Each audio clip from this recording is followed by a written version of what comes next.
नमस्कार. जय किसान.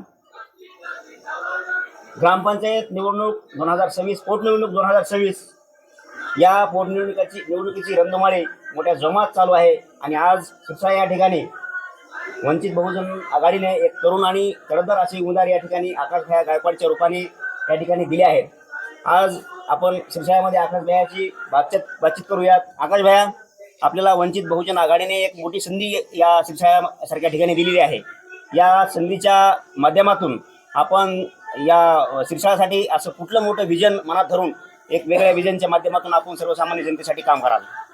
सर्वप्रथम वंचित बहुजन आघाडीने जी मला संधी दिली, मी गरीब कुटुंबातला असल्याबद्दल मी त्यांचे आभार मानतो. अशी संधी मला परत भेटणार नाही. त्या संधीचं सोनं मी 100% करत हो. इथले नाही का काय अडचण आहेत, म्हणजे भरपूर काही गोष्टी राहिलेल्या आहेत रखडलेल्या कामाच्या, ते 100% पूर्ण करेन. म्हणजे त्याच्यात सगळे झाले A to Z, म्हणजे नाली वगैरे, रस्ता वगैरे, पाणी वगैरे सगळं त्याच्यात. इथून पुढे नाही का सर्वांच्या आशीर्वाद नारळ फोडून मी आता 100% गुलाल लावण्याचा प्रयत्न करत.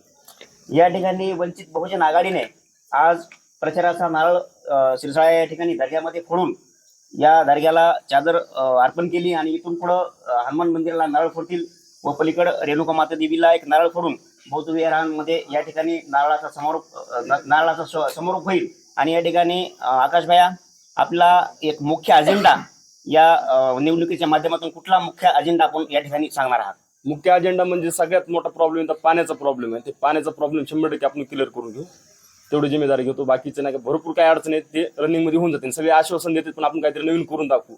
जसं घडामोडी नवीन येते त्याला उत्तर देऊ आपण. काय फक्त आश्वासन देऊन आणि मागं सरकायचं नाही, तर त्या आश्वासनाची पूर्ती करण्याची यांनी एक प्राण या ठिकाणी बोलून दाखवला आहे. या ठिकाणी वंचित बहुजन आघाडीचे बीड जिल्हा महासचिव मिलिंदजी घाडगे सर आहेत, ज्यांच्या मार्गदर्शनाने उमेदवार या ठिकाणी रिंगणामध्ये कंबर बांधून उतरले आहेत. सर, या ठिकाणी यांनी अजेंडा बोलून दाखवला आणि त्यांचं विजनही सांगितलं, पण प्रामुख्याने आपण मार्गदर्शक म्हणून किंवा बीड जिल्हा वंचित बहुजन आघाडीचे बीड जिल्हा महासचिव म्हणून या ठिकाणी काय सांगाल? या ठिकाणी शिरसाळ्याची जी काय ग्रामपंचायतची पोटनिवडणूक लागलेली आहे, मला एक गोष्ट लक्षात येत नाही.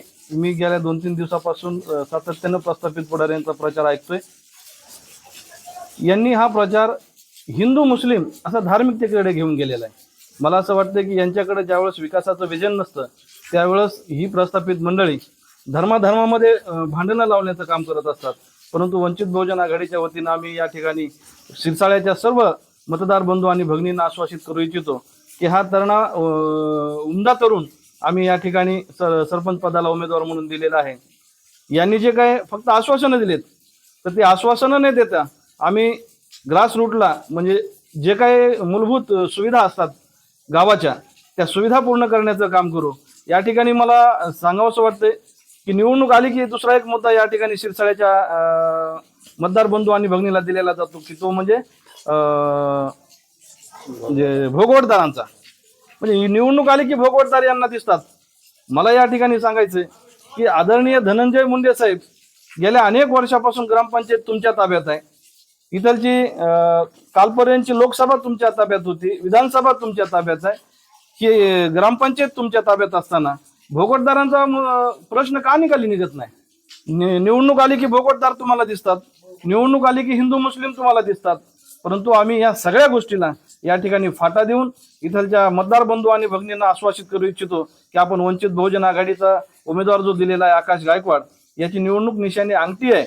या अंगठीच्या पुढील बटन दाबून आपण या उमेदवाराला भरघोस मतांना विजयी करा. वंचित बहुजन आघाडी आपल्याला निराश करणार नाही आणि वंचित बहुजन आघाडी अशी कुठलीही न होणारे आश्वासनं आपल्याला देणार नाही, काम करीन आणि त्याची वचनपूर्ती करून दाखवेल.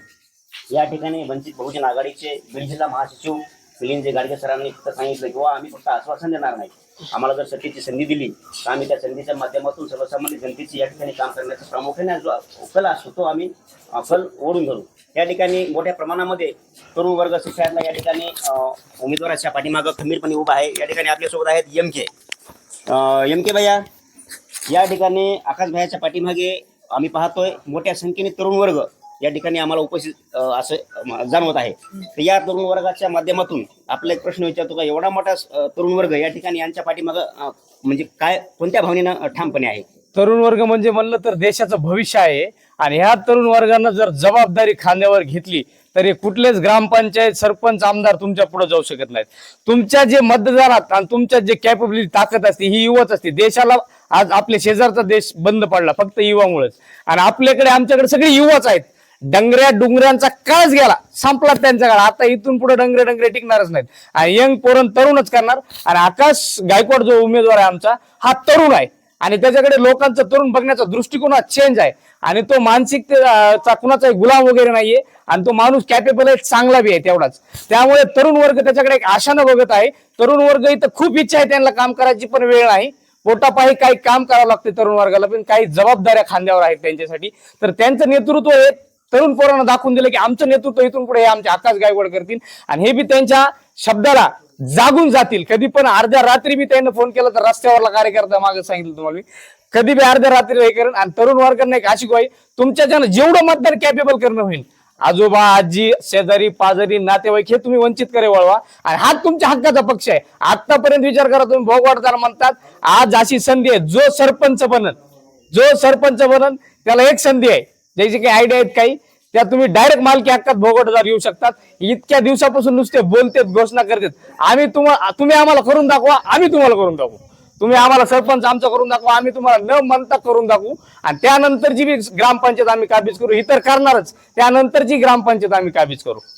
या ठिकाणी तरुणांच्या भावना एम.के. भैयांनी बोलून दाखवल्या. खऱ्या अर्थाने यांच्या बोलण्यातून असं जाणवतंय की यांच्या उमेदवारीची जी निवडणूक आहे, तरुणांनी यांच्याच खांद्यावर घेऊन खरंच त्या उमेदवारीचा भार, निवडून आणण्याचा जो भार आहे, ते यांनी तरुणांनी खांद्यावर घेतला असं या ठिकाणी आपल्याला जाणवत आहे. आपल्यासोबत या ठिकाणी आहेत नेत्यांचीच आपण म्हणजे तरुण आहेत. ते नेते या ठिकाणी एम.के. भैयांनी जे बोलून दाखवलं ठणकावून, मग या ठिकाणी आपण नेते भैयांच्या जे बोललेत, अजून आपण वेगवेगळी काय भूमिका या ठिकाणी मांडणार आहात? एक वेळेस वंचित बहुजन आघाडीला संधी द्या, गावाचा विकास करून दाखवता आम्ही. या ठिकाणी नेत्यांनी असं सांगितलंय एकाच वाक्यामध्ये आणि फुल स्टॉप, किंवा आम्हाला एक वेळेस संधी द्या, विकास काय असतो तो आम्ही वंचित बहुजन आघाडीच्या माध्यमातून चर्चा या ठिकाणी करून दाखवू. आपण पाहत आहात या ठिकाणी